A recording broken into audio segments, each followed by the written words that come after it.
and we made about 550 grand on that house. That's amazing, guy. I just got. Dude, it was bananas. Today we have two special guests, Kamohai and Tristyn, who are crushing in real estate as fix and flippers here in Hawaii. They started in 2018, and they now do over 20 fix and flips every year, and with an average profit margin of over $100,000. They've got rentals, Airbnbs, and just do it on. So we're super stoked to have you guys on. You're not only like heroes of mine, but you're also friends. So welcome to the show, guys. Thank you. You're too kind. I know. Heroes. Jeez. Thanks for having us. It's super fun to be here. Guys, honestly, you guys have been a big inspiration in my journey kind of coming up. And so kind of really looked up to what you guys are doing and kind of just really inspired me and what I'm doing too. So it's just like super fun to always sit down and chat with you guys. You guys are always giving. You guys are always like trying to provide as much value to our community and to the even to like the people who are not investors. And so just really stoked to kind of have you guys on here today. Dude, honestly, we're like the same. We feel the same way. Like I remember when we first got started, we reached out to you. You remember that? Yeah. And we sat down at Ala Moana. That was 2018, right? That was 2018, yeah. And like that was... No, wait, that was 2020. That was 2020. Yeah, that was that was a couple years later.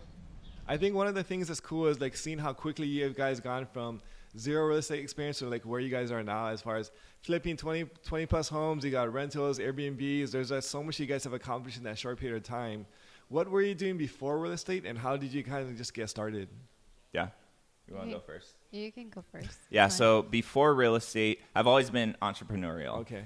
So that has always been instilled in me from a young age. I remember when I was a little kid, I was slanging T-shirts and like making T-shirts for all my friends, and we would do that. So I got involved with my brother in we had a brand. It was a clothing brand. Yeah, it was called Aloha Sunday, and then it turned into Aloha Beach Club. But we had 3 retail stores, and we made clothes. Awesome. We were just slanging clothes. So prior to real estate, that is what I was doing. Yeah. So from the time I was 18, I was very entrepreneurial like you. Both my parents were entrepreneurs, so like it's all I knew growing up. So I inevitably fell into entrepreneurship too. My parents both were in the behavioral health field, so I just didn't know anything else and went straight into that as well. And so my best friend and I, straight out of grad school, took over a 501c3, and so I was the CEO of a nonprofit that did substance abuse treatment and benefits management for probably close to a decade before we kind of fell into real estate. It sounds like, it's kind of crazy. I feel like most of the people who I talk to, they are entrepreneurial. Yeah. Which is weird because for me myself, I'm like have zero entrepreneurship. Yeah. Like W2, just like straight like went to school, got good grades, and just been like working my whole life until real estate investing. Yeah. But then I mean, why not stick with what you guys were doing then? Like, what is the reason why you want to just continue with like the Aloha Beach Club or the 501c? What was the kind of the catalyst that brought you over to real estate investing? Yeah, I mean, for me, it was simple. When we were running our business, it was more of a passion than me making very much money, honestly, right? Yeah. So we were super passionate about what we did, but it was a lot of hard work, and we were just getting by. Yeah. And when we were growing that business, it was just me. Yeah. I didn't have a wife. I didn't have any kids. Yeah. So towards the end of the business, I got married. I had our first kid, and Tris looked at me and was like, "Dude, you got to get a real job. This isn't working. Make some money. Working a ton on a passion project, not making a whole lot, but really enjoying the process. And there must have been like a lot of learning and a lot of like growth through that. But then as far as the financial reward, it just wasn't there. 100%. Yeah, and that's on my side. I mean, mine is very, very similar. I was grinding it out. I mean, I remember having my daughter and then still going into work with her to write grants and stuff. Like, it was a lot of hard work, and it was a passion for me. It still is a passion for me. But yeah, I knew that I needed more for my kids and for what I really wanted my life to be and what direction I wanted it to go in. I knew that I needed more financial stability than what the nonprofit could offer me at that time. And if I was able to go into this real estate space and make the money that I needed to provide for my family, I could inevitably have my cup filled and then be able to pour more back into my passion, which is a nonprofit. It's kind of crazy, but like it's what I found too is like the more kind of like you're able to provide financially for yourself and your people around you, the more you're able to kind of give back and really do like make a bigger impact in the world, more right? opportunities. So, Yeah, you can't pour from an empty cup. Do you know what I mean? Yeah, 100%. So if you're struggling just to get by, you don't have room to give to other people, right? Yeah, so, and you can barely grow. You can't grow at all if you're struggling constantly. I mean, like we were renting. We had to get help from family to even like make ends meet. It was really tough. Yeah, we had a kid. We're getting in further and further into debt. Like we're not making a ton of money at what we were doing, and we were spending more than we were making. I remember when buying a couch from Costco for $1,000 was like a really big expense. A huge expense. You know, it was like, oh, this is going to hurt, you know, that's how bad things were for us. Yeah. So you guys joined a mentorship or a coaching program in 2018. How did you actually transition over to like maybe getting your first deal or diving into like the real estate investing space? That's a super good question. So we joined Fortune Builders in 2018. I was on the couch and I saw a commercial come on the TV. Okay. And I just like didn't even think, like it didn't even cross my mind, like what if this is a scam? None of that came into play. I just registered us to go. He was very reluctant, didn't want to go, but I was like, you really don't have a choice. Like, you're not making any money with this clothing thing. Like, we got to do something. So we went, we didn't leave that 3-day seminar with having joined the mentorship. Okay. He was like, I was ready to sign over my kid, like sign the credit card. Like I was ready to go. Let's go. Yeah. And he's like, what are you talking about? It's like an expensive mentorship. They have different packages anywhere from 20 to like $100,000. Really? All the way to 100,000? Yes. It was like insane. So I was ready to just swipe for 20. You know what I mean? He was like, no, but he went back and a week later, little, unknown to me, he had like contacted Fortune Builders and negotiated like so he was already he's got the entrepreneurial he had negotiated like a lower package for a shorter amount of time that was like way more affordable for us, and we ended up doing that.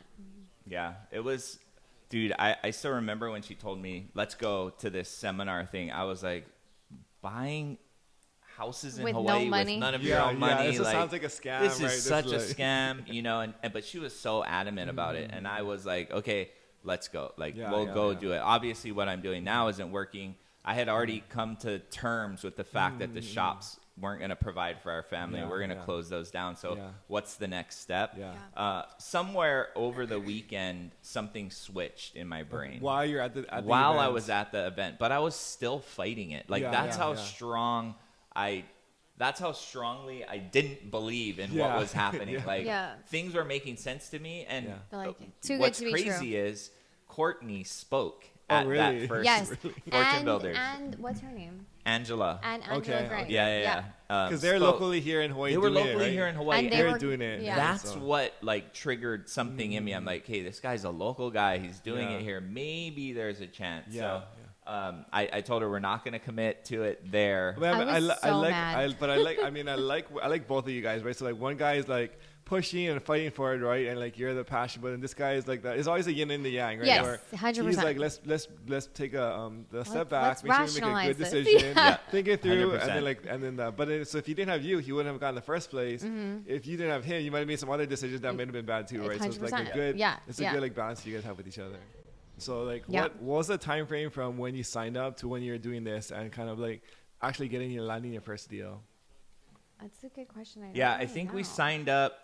We got our first deal 9 months later. Okay. Yeah, something like that. Yeah, it was like 9 months later, but we were taking action from the very beginning. Like we're a testament to getting a roadmap and literally following that roadmap to a T. Do exactly what I was told to do. We were told to do. I see a lot of like I feel like it's so weird. I see a lot of similarities to my story where I did the exact same thing. I was deep into bigger pockets, and I got a roadmap of a book. I just followed the book, and just as long as you put in the work into like the roadmap that is proven and it works, it's just a matter of time before you're gonna have some success. Right? And like not overthinking it in any way, almost being like naive. Just do it, right? Like it says to do this, says to call, and just like do and it. say this thing. Just don't do it. Don't right? question why. Exactly. Don't try and figure out every perfect Yeah. step. Yeah. You just take action. Yeah. That's the hardest part for a lot of people. So then it was that one day, right, where we saw 8 to 10 houses. Okay. And then the last house we saw was in Kamohai on 16th Ave. And we Okay. saw it in the dark because it Okay. was the last house. we've been out all day. It was like a tiny 1,000 square foot house Okay. on like a 3,000 square foot lot. It was so small, and we really couldn't see what we were looking at. We were like, the flashlight on our phone, like looking. We're like, okay, let's just make the offer. That's the house that we get, the one that we barely could see. Okay. And then we went back the next day. I remember Joss called and was like, they accepted your offer. And I was like, jumping. I think I like jumped into his. I was like, oh my God, we got it. Went the next day, and there was like holes in the ground. It was like way worse than we ever thought. Yeah, And we're yeah. like, okay. But we went through the whole process. We hit up Keiko Capital. Okay, And okay. they were our first hard money lender, gave us Okay. a chance because you had no idea what we were doing.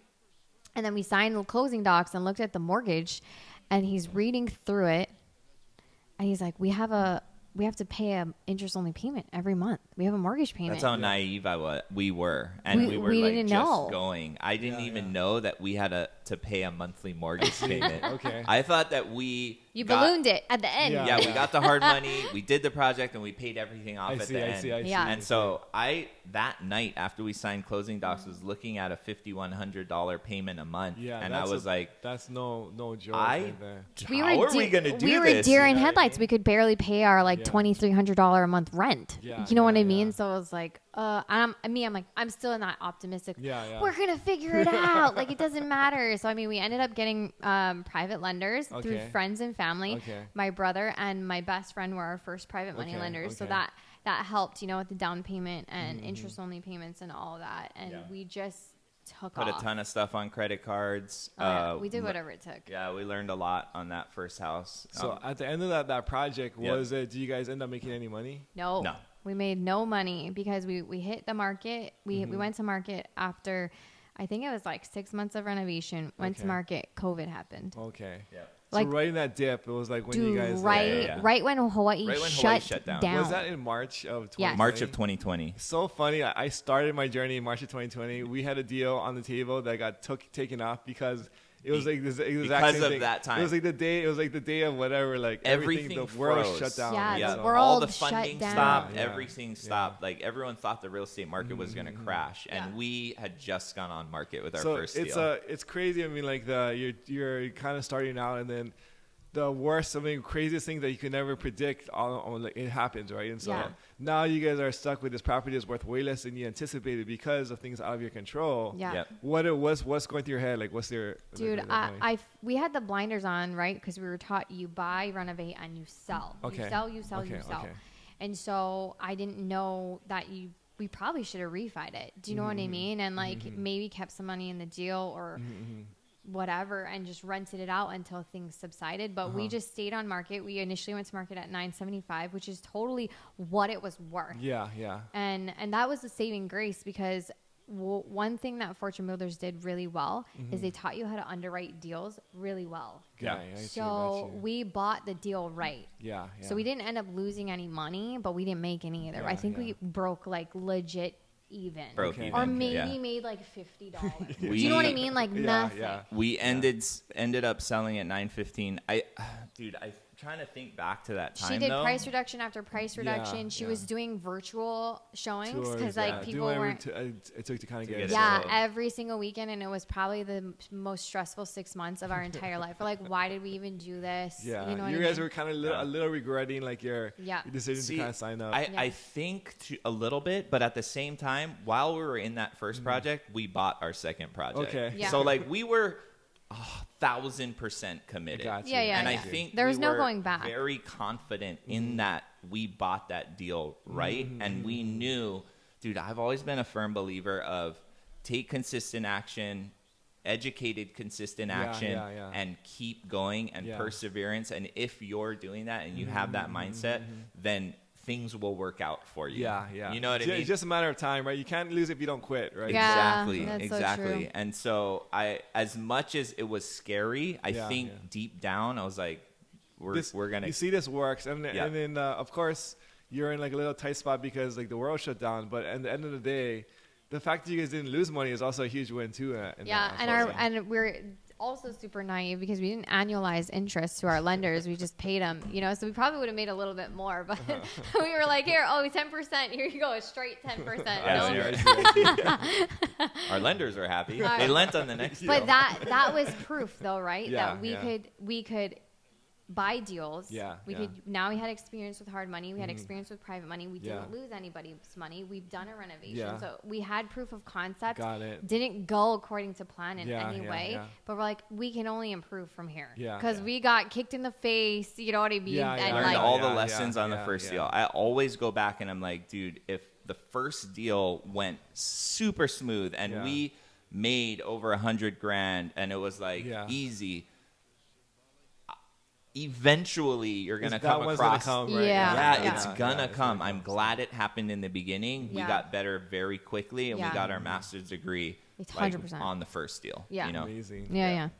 So transition from that first deal and then eventually, I mean, now that you guys are doing like a lot better financially and with just like deal flow investor wise across the board, tell us about that deal that you made over $500,000 on. Yeah, so it was actually on the same street where my dad grew up. Okay. So my Nana's house where my dad grew up is literally directly across the street from this house. And my Nana was really, really close friends with the owner of the house.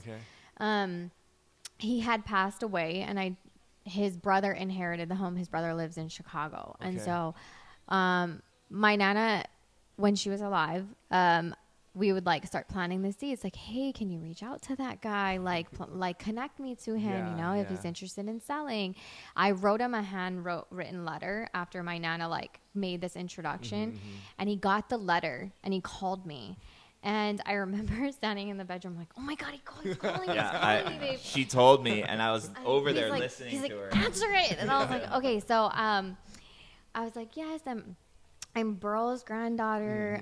We buy houses and we renovate them. And, he and I were even considering like living in that because my Nana was still alive and we would be super close and help take care of her. And so like we were just started talking. He's like, I actually have it committed to another buyer. Okay. And I was like, shit. You know what I mean? Like, dang it. And he's like, but if anything happens, I'll let you know. Sure enough, a couple months later, he calls me and he's like, it fell through. Do you want it? And I was like, yes, I want it. Okay. So he had a specific price that he wanted. So it wasn't much back and forth. He's like, I want this much money for it. I know it's a good deal, but like this is what it is. It was also an Ossipoff home. So Ossipoff is a famous architect in Hawaii, which also draws a lot of attention. Super mid-century. Mid-century modern. So just a quick underwriting. When I looked at it, we were buying it at $900. I ran ARV at 1.5. Got it. 900, 1.5, 1.55 is where I thought we could sell it. $250 renovation. Yeah. So it was just like a basic deal. Like we're gonna make about $100,000 on it. Great deal, right? Great deal. And so we bought it. It was actually a pretty long escrow because they were trying to liquidate a lot of the assets in the home. They did what is that called? An estate sale. And then once we got in there, we just started cranking on it. I think we finished the house in like 6 or 7 months. Okay. Took it to market. During that time was COVID time, so everything was the market was just like 100%. Everything was going up crazy. So originally underwrote at 1.55. We went to market at 1.675 because comps had gone up to that. We ended up getting an offer at 1.985. Wow, that's like $400,000 in difference in what you underwrote it. We wrote it, underwrote it. So we ended up closing at 1.985, and we made about $550,000 on that. That's amazing, guy. I just got Dude, it was bananas. Yeah. So I mean, like that's a unicorn deal. I feel like. You know what I mean? It's crazy because it is a unicorn deal, but then it's just a matter of time before you're gonna get another unicorn deal. 100%. I feel like 100%. I mean, that's the thing. I don't want people to think that this is just a one-off thing in life. In Hawaii, it can 100% keep happening. During that year, we would have made more money on a house. But we kept it. Our the same exact year. So there our was home that we live in now was the same kind of deal. Yep. And so I think it's more of a testament to putting yourself out there, consistency, and if you keep doing these, eventually you're gonna come across something. Like I mean, it's just a matter of like reps, right, or like opportunities, right? So like you keep on taking your swings, or you're eventually going to hit a grand slam, right? 100%. Well, and it's just really cool because now I'll be going up that road to my Nana's house for the rest of my life, and I'll see that house, and so I can't help but think she had something to do with it. You know, and she was like my guardian angel, making sure, you know, because that deal really set us up to continue to market and continue to build our business into what it is today. It's crazy. I mean, like, I don't know how much you guys were making before that, but probably a lot less than $100,000 like per year. Right? I was making $60,000 $60,000. Okay. I was making like $60,000 per year, right? Per and then year. now you've got this one deal that basically makes like 7 or 8 times what you would have made at your normal job for like in one whole year salary in one deal, right? 100%. Which is kind of a testament to kind of like how real estate investing has really changed both of our lives, I think. And so it's given us not only the ability to provide for our families, but also like some passive income and some like generational wealth, so we can actually have more time, I think, in our lives. And so one thing is I really see is you guys really maximize like the time away from real estate, or you kind of use real estate as a way to like maximize your time with your family and the other things. But how do you guys do that? I mean, like, how do you design your business around your life? I mean, it starts with like little things, but it's constant communication with us, for sure. Like just like not our podcast, but our meetup, our Deals on the Lawn meetup. We hold it, like one small thing, we hold it during the day from 10 to 12. Okay. And that's probably not the best time for other a people. meetup for other people. It's right during the workday. We'd probably get a bigger turnout if we had it after work hours, you know what I mean? But something as simple as that and doing it when it works for us as opposed when it works for everybody else. We do. I love that. I think a lot of people example. can relate to this in their lives when the most valuable thing in life is just time with your family or time with others, right? And so like having a vehicle that allows you to do this is like it's so huge, and it's crazy to see. I mean, like how your lives have changed from like when you're kind of like struggling and like the just getting by and like working your butts off in your different careers to now where you're taking vacation and saying no to speaking engagements and just really like living your best lives at the same time continue to build wealth and a generational wealth for your families and like that. Totally. But I don't want it to be misconstrued that hard work isn't involved because anybody who's around us knows that we're always working. But we know when to turn it off and when to prioritize our family and what we want out of life. But I think the big thing is it's a choice. It's a because choice. like if you have enough wealth, you have enough passive income where you could walk away and just live on the beach. But it's a conscious choice to first prioritize your family and the things that are important to you, but to continue to build on the side because you guys just have this inner like fire that you just never goes. It's sick, dude. Expand, like it never stops. 100%. And I think the key thing to realize here is we're literally just getting started. You too, like you know, just getting started. And like I know from the outside looking in, maybe people are like, wow, they've achieved so much, and like.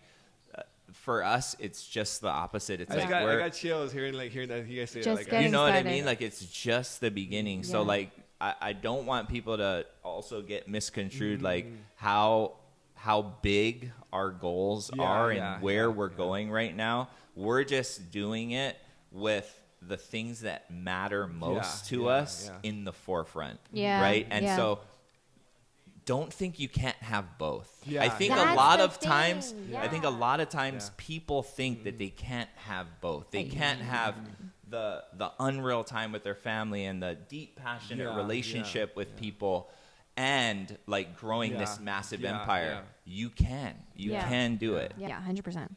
So I mean, after listening to your guys' amazing story, starting from like very little to now you guys are real estate moguls here in Hawaii and stars. That's and like intense. you guys are just basically crushing in all areas of life. Like what someone who's kind of just starting out or sees your journey and wants to kind of replicate that, what's one piece of advice you would give to somebody like that?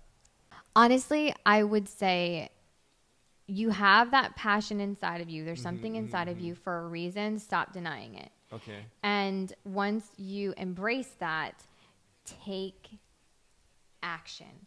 literally imperfect, just one little step forward. Don't overthink it. Don't over question it. Almost be naive, honestly. And then get in the right rooms with people that can answer your questions to, again, help you move that needle forward. But it's really about trusting that gut instinct, because it's in there for a reason, and then doing something with it. So taking that action. Got it. Yeah. Yeah, I feel like the biggest thing, and if we're talking about into the real estate space, is just that there's so much to do in real estate. Yeah. And I think in the beginning, it can be quite hard figuring out what it is you want to do. My advice always for the newbie coming in is you have to pick something. You have to pick something in the space. And once you focus and you get clear on what that one thing is, then you take that massive consistent action. That focus on that single thing versus kind of like jumping around to different things. 100%, because it's so because you have that entrepreneurial spirit in you. You are very tempted to do all the things that look really good. You know what I mean? And it's easy to try and look into 100 things, and then you just end up not doing any of them very well. We call that the squirrel syndrome. Right. I mean, we all have that. You want to get very focused on one thing and do it. I think it's also important that once you pick that you have to find your purpose and passion within that thing. That big why that you're like. Exactly. Yeah. But I mean, thank you guys so much for being on today. Super. It's always good to catch up with good friends. And of course, these are the best, because we're so busy in our businesses. Like, I look at you as a super good friend, almost family. We've done a lot of deals together, you know, and we're just so caught up. We don't get to sit down like this and talk story. So.